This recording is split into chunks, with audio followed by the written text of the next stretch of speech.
Hey,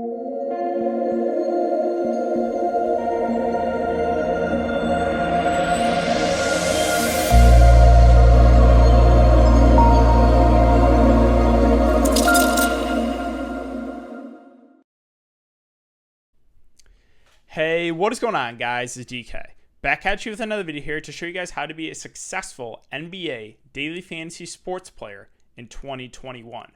Right, this 2020 has been crazy, especially with COVID, right? So with this upcoming 2020-2021 season for NBA, it's a little bit different, right? Obviously, the season is starting later. Plus, we're going to have to deal with a lot more injuries. Obviously, a lot more guys being out with COVID. So, there's a lot to go over. But if you guys are new to this channel, my name's DK. I make daily videos breaking down NBA, NFL, PGA, and esports, daily fantasy sports sites. Before we get into the video, I want to thank you guys again for the continued support. Closing in on 6,000 subscribers, guys. That's crazy to think about. If you enjoy the content, would really appreciate it if you leave a like button on the video, subscribe to the channel if you haven't already, and hit the notification bell so you don't upload videos you know when I go live. Let's aim for 150 likes on this video, guys. That would be greatly, greatly appreciated. Also, if you cannot watch the videos, I do upload on Apple Podcasts. The link is in the description below, which is the DKDFS show.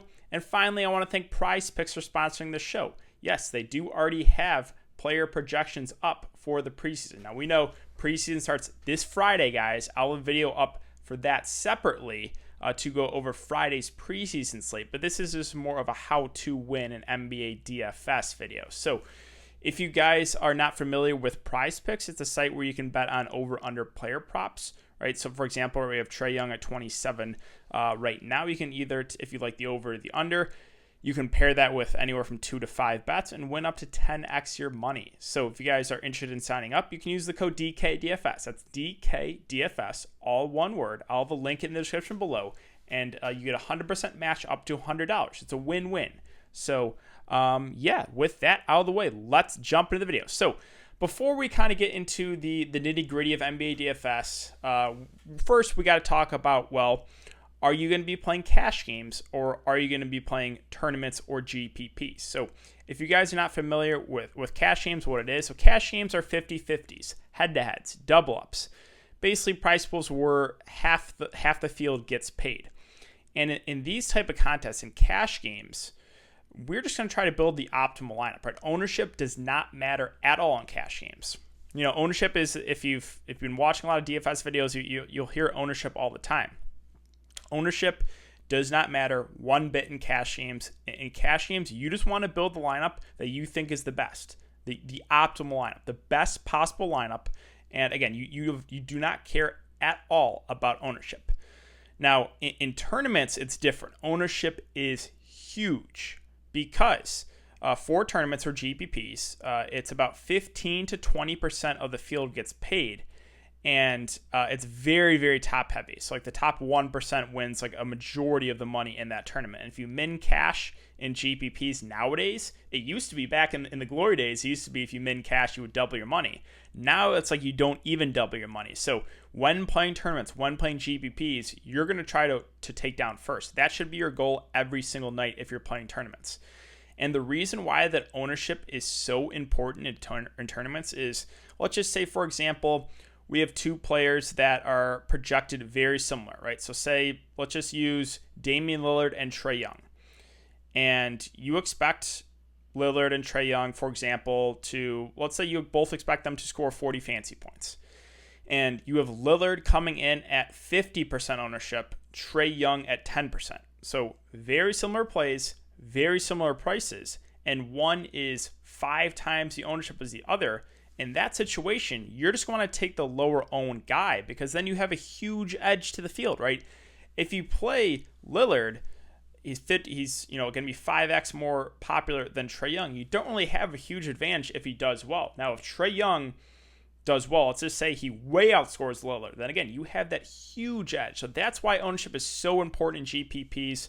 So again, you got to figure out, are you playing cash games? Are you playing GPPs? For cash games, again, you play for safety, you build the optimal lineups. For tournaments, for GPPs, you're going to want to shoot for first place. You can take some risk, you can make some riskier plays, right? You can play guys that are, let's just say, more scoring dependent, right? That have lower floors, but when they're shooting well, they have a high ceiling, and your target should be to win first place every single time you play tournaments.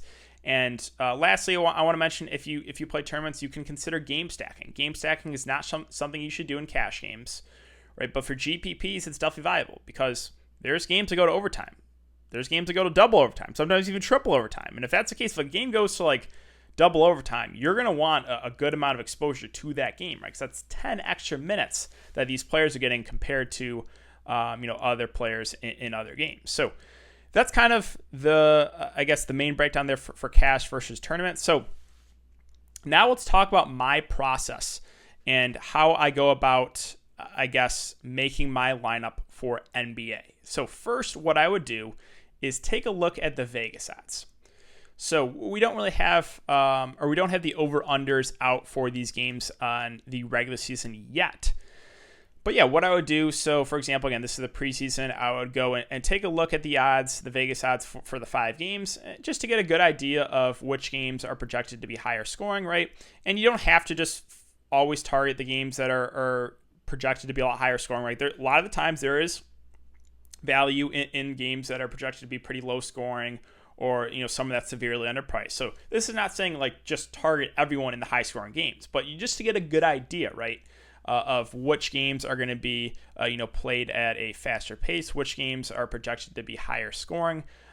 So that's kind of what I would do first. Next, what I would do was, take a look at injuries.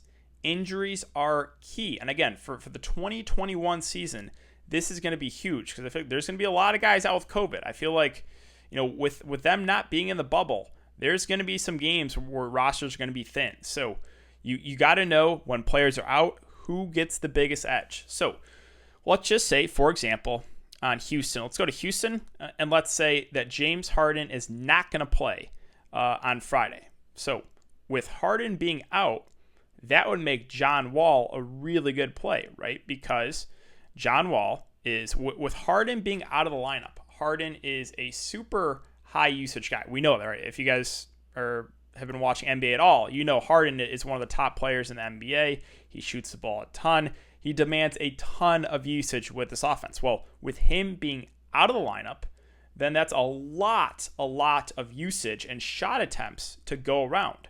So who benefits the most? Well, probably a guy like John Wall, who is also a high usage guy. But you're getting him at a price point where, Harden, DraftKings is expecting Harden to play. And again, with Harden if Harden is out, then it's like a huge boost to John Wall. It's a boost to basically everyone in that offense. If you go to Houston, Christian Wood gets a big usage boost, right? DeMarcus Cousins, right? So everyone, Eric Gordon, he would probably fill in for Harden in that starting lineup. And minutes are everything in NBA. So if you expect, again, let's just say Harden's out. He plays, high 30s minutes every single night. So that's 38 minutes, let's just say, for example, to go around.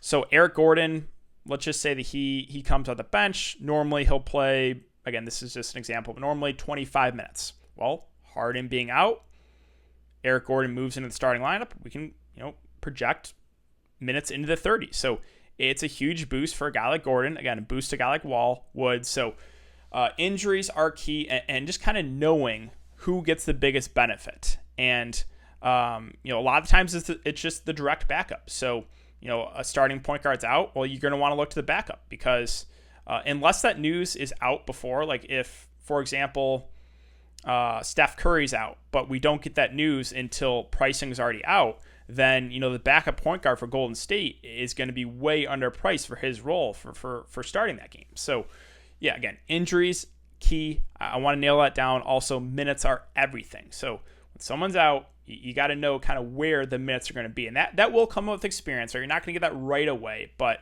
that will come with time in playing NBA daily fantasy sports.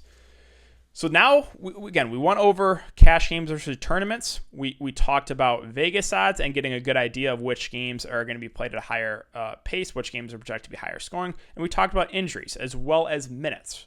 So now I want to kind of go over roster construction. So roster construction, most of the time, again, this is not every time, but most of the time, let's take a look at DraftKings, the lineup, right? So it's one point guard, one shooting guard, one small forward, one power forward, one center, and then a guard, forward, and utility spot. So I would say, again, not every time because each slate is different, but most of the time I will go either in the utility spot, either a center or a point guard.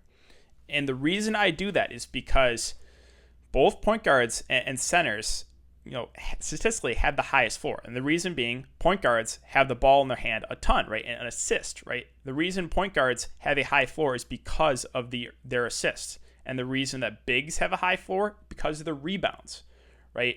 Now, positions that have more of a low floor are, like small forward, like shooting guard. Like shooting guard, not every shooting guard in the NBA, but a lot of times shooting guards are more scoring dependent. So if their shot is not falling, they have a pretty low floor.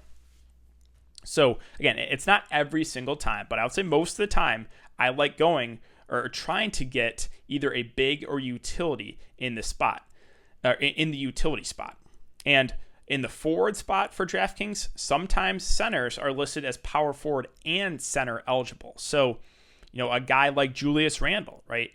So, like, you could realistically play 4 centers in your lineup if you wanted to, right? If there's enough centers that are power forward and center eligible, right? You could play one here in the power forward spot. You could play one in the center spot. You could play one in the forward spot. You could play one in the utility spot. So, yeah, take advantage of that, guys. When there is a center listed as a power forward, that is also a huge edge, right? That's a big deal, right? Because you can play more than 2 centers if you want to, or again, point guards, right? Because again, point guards, with them having the ball in their hands a lot of the game, they just have a higher floor, assist totals, right? So for roster construction, I try to most of the time go with either a center, a big, I should say, center / power forward, or point guard in the utility spot. And finally, if you're building a lineup, make sure to get players in the late game in these, utility spot, in the utility forward or guard spot. The reason being, late scratches, right? So if you have someone, let's just say at point guard that gets scratched in a late game, you can only, and let's just say point guard's the only spot you have left, or the only spot that is not played yet in your lineup, you can only swap that with another point guard. Now, if you had it in the utility spot, you can take him out and play someone from any position. So that is very, very important. And still, some people don't do that. So yeah, very, very important detail there is to make sure to play the guys in the late game, in the later games, in your guard forward utility spot. Now, sure, right? Sometimes it's not always possible. Like if you're playing 2 centers and they're both in the early game, don't avoid that. But I'm just saying, if you can, try to play the guys in the later games in that guard, forward, and utility spot. So yeah, that's kind of it. I wanted to give a brief overview, brief recap of what I do when attacking NBA DFS slate. Now there's a lot more, right? That goes into a slate. But those are kind of the basics, right? Are you playing cash games? Are you playing tournaments? Injuries are key, right? Minutes are everything. So knowing who gets the biggest boost when someone is out. Also Vegas odds. You don't have to always go by it, but it is good to get a good idea of which games are projected to be higher scoring, right? Those games look more appealing for DFS purposes. Now, right, not every time you have to play players in the higher scoring games. Sometimes there will be players that are way too cheap in games that are projected to be lower scoring. You can still go there. And then, right, with roster construction itself, most of the time, not every time, but most of the time, I will play either a big or a point guard in the utility spot because they have the highest floor. Bigs with the rebounding, blocks, point guards obviously with the floor of assists. And then finally, play the guys in the later games if you can in the guard forward utility spot for late swap purposes, right? DraftKings is late swap. So as long as the game doesn't start yet, you can swap out. And with there being no bubble, obviously with COVID still being around, there's going to be a good amount of late scratches, I feel like. So make sure you are keeping up with updates. You gotta stay on it, right? If you're playing NBA DFS, you gotta have alerts. You gotta keep on it and make sure that players that you're playing are actually playing and don't get scratched for example, like this isn't even the NBA, but we saw Des Bryant tonight, about 30 minutes before lock. He got scratched, right? He got scratched for COVID, and he was still 10% owned in the big tournament. So you got to keep an eye on news. News is key, right? It's something that some people don't, right? There's overlay, right? People will play players that are out, and that's an edge, right? That's huge. So that's kind of it for the video today, guys. So if you have been enjoying the content so far, I'd really appreciate it if you leave a like button on the video, subscribe to the channel if you haven't already, and hit the notification bell so you know when I upload videos, you know when I go live. And let me know, guys, do you enjoy this type of content? I put a how to win in CSGO DFS video up earlier this week, and I got a lot of positive feedback on that. So if you guys enjoy this type of content, let me know in the comment section or hit me up on Twitter. Would greatly appreciate that. But thanks again, guys. I hope you guys have a great day, and I will see you all later.